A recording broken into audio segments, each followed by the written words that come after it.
Ya, baik. Assalamualaikum warahmatullahi wabarakatuh. Mahasiswaku yang mengikuti mata kuliah hukum waris perdata. Hari ini saya akan menyampaikan materi secara online. Kenapa? Karena ada himbauan dari pihak kampus ya, sehubungan dengan adanya virus corona. Jadi buat dosen dan mahasiswa bisa diadakan perkuliahan secara online. Ya. Nah, kita kemarin sudah pernah 2 kali tatap muka. Nah, tatap muka berikutnya yang ketiga ini saya akan mencoba kuliah dengan cara online. Ya. Nah, materi sekarang adalah yang akan dibahas mengenai cara pewarisan menurut Kitab Undang-Undang Hukum Perdata. Nah, cara pewarisan itu ada 2. Pertama, mewaris berdasarkan wasiat. Kedua, mewaris berdasarkan undang-undang. Mewaris secara wasiat bisa disebut juga testamenter. Ya. Sedangkan mewaris berdasarkan undang-undang disebut dengan ad intestato. Nah, sekarang bagaimana jika seseorang meninggal dunia? Pertama-tama yang akan dilihat apakah orang tersebut telah membuat wasiat atau tidak. Jika orang tersebut membuat wasiat, maka laksanakanlah wasiat tersebut.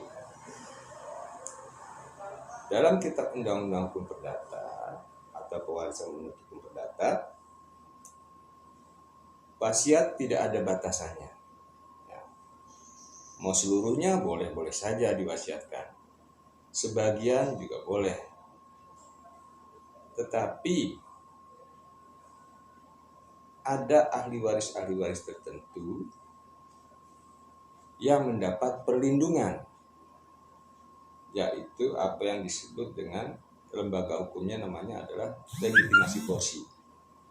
Nah, legitimasi porsi ini memberikan perlindungan terhadap ahli waris dalam garis lurus.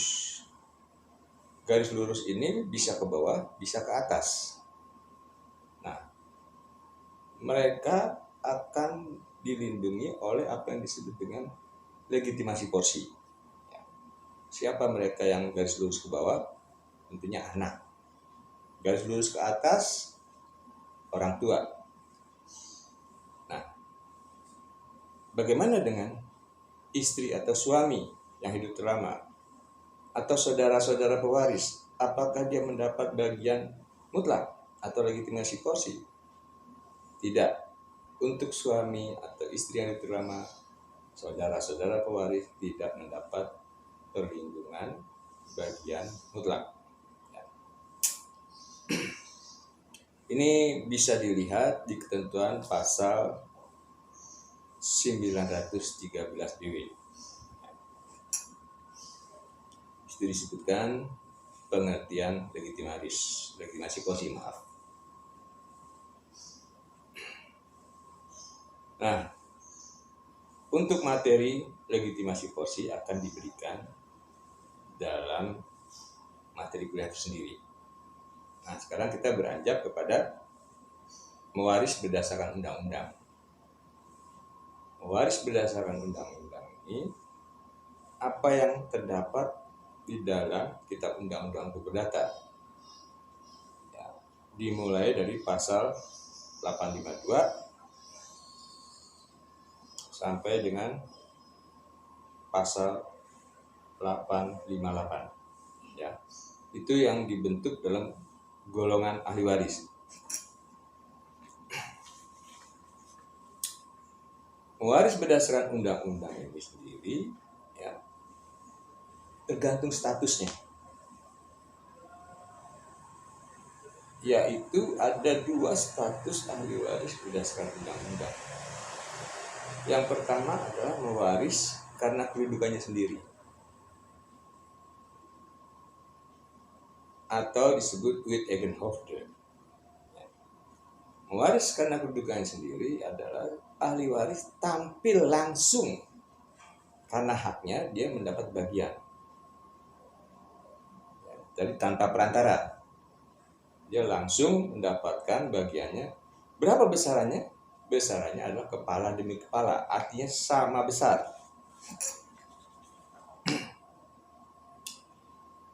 Status berikutnya adalah ahli waris pengganti.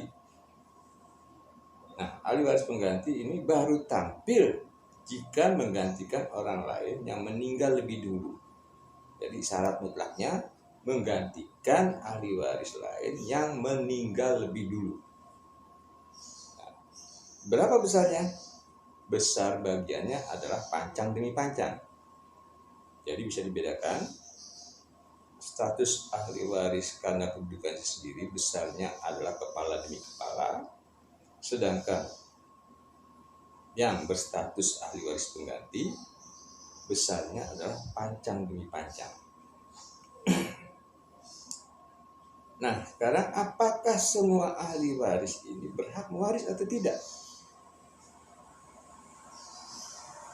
Nah, ini tergantung ya, karena ada hal-hal yang membatasi seorang ahli waris tidak dapat bagian waris.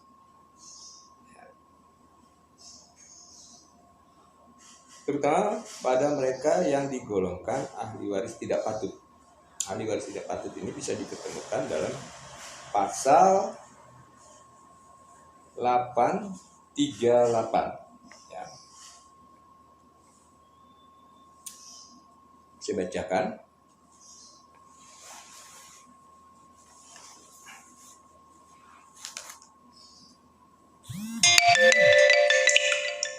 Yang dianggap tak patut menjadi waris dan karenanya pun dikecualikan dari mewaris ialah 1. Mereka yang telah dihukum karena dipersalahkan telah membunuh atau mencoba membunuh si yang meninggal. Mereka yang dengan putusan hakim pernah dipersalahkan karena secara fitnah telah mengajukan pengaduan terhadap si yang meninggal. Ialah suatu pengaduan telah melakukan sesuatu kejahatan yang terancam dengan hukuman penjara 5 tahun lamanya atau hukuman yang lebih berat. 3. Mereka yang dengan kekerasan atau perbuatan telah mencegah si yang meninggal untuk membuat atau mencabut surat wasiat. 4. Mereka yang telah menggelapkan, merusak, atau memasukkan surat wasiat si yang meninggal. Ya. Jadi, kalau ahli waris termasuk dalam ketentuan ahli waris tidak patut, maka dia tidak berhak mewaris.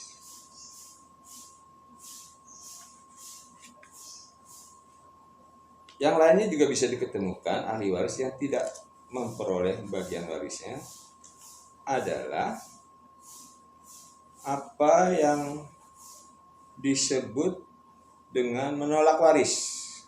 Ya. Menolak waris ini bisa diketemukan di pasal 1057 ya sampai 1060.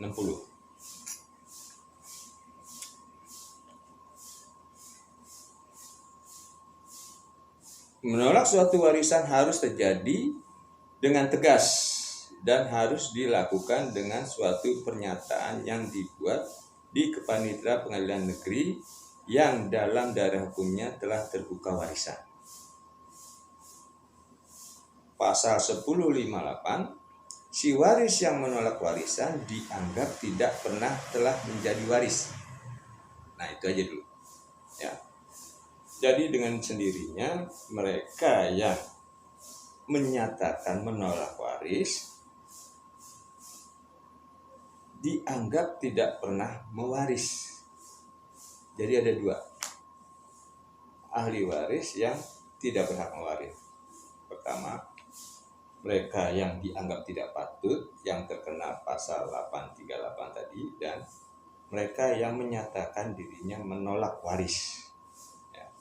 Syarat penolakan waris jelas disebutkan, harus ada penetapan pengadilan negeri.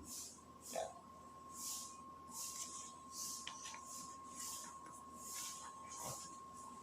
Nah, selanjutnya dalam pewarisan perdata membagi golongan ahli waris. Ya. Golongan 1, golongan 2, golongan 3, dan golongan 4.